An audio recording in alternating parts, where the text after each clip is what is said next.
আমাদের দেশে বিচারহীনতার যে সংস্কৃতি দীর্ঘদিন ধরে চলছে, সেই বিচারহীনতার সংস্কৃতিকে তারেক রহমানের সরকার পরিবর্তন করেছে।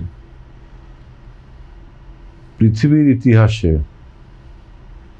এরকম দ্রুত বিচার একটাই ঘটেছিল, খুব সম্ভব সেটা পাকিস্তানে কোনো একটা সময়ে, আমি অ্যাকচুয়াল সালটা বলতে পারছি না। বাংলাদেশের ইতিহাসে এই প্রথম 19 দিনের ভিতরে একটা রায় আমরা পেলাম নিম্ন আদালত থেকে। একই সাথে দেখবেন যে অন্য অন্য যে শিশু ধর্ষণ, শিশু নির্যাতন, নারী নির্যাতন, যেমন তনু হত্যা হয়েছে আওয়ামী লীগ আমলে, সেই সব আসামিকেও ধরা হয়েছে, বিচারের আওতায় আসছে।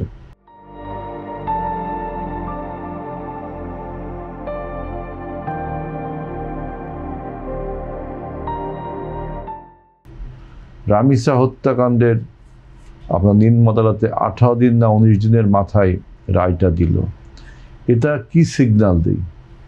সিগন্যালটা দেয় যে বাংলাদেশে অপরাধ করে আপনি যত বড় রাজনৈতিক দলের নেতা হন না কেন, যত শক্তিশালী লোক হন না কেন, তাকে ছাড় দেওয়া হবে না এবং তাকে সবাইকে বিচারের আওতায় আনা হবে। আপনার এই নিম্ন আদালতের রায় উচ্চ আদালতে যদি টেকে, তাই না, আপনি তো রায়কে আপনি ইন্টারভেন করতে পারেন না।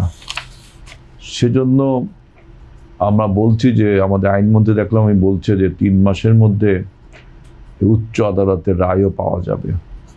তা এখন সেলিম ভাই বলছেন যে আরও কমায় আনা যায় কিনা। একটা জিনিস মাথায় রাখতে হবে যে আপনার জাস্টিস হারিড, জাস্টিস বারিড।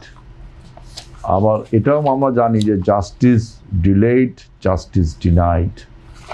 সুতরাং চট্টগ্রামে যে শিশু নির্যাতন হয়েছে, মাগুরার যে শিশু নির্যাতন হয়েছে, এই সব কিছু কিন্তু আমরা আসামি গ্রেফতার করেছি, বিচার চলছে। রামিসারটা একটা মাইল ফলক সৃষ্টি করেছে।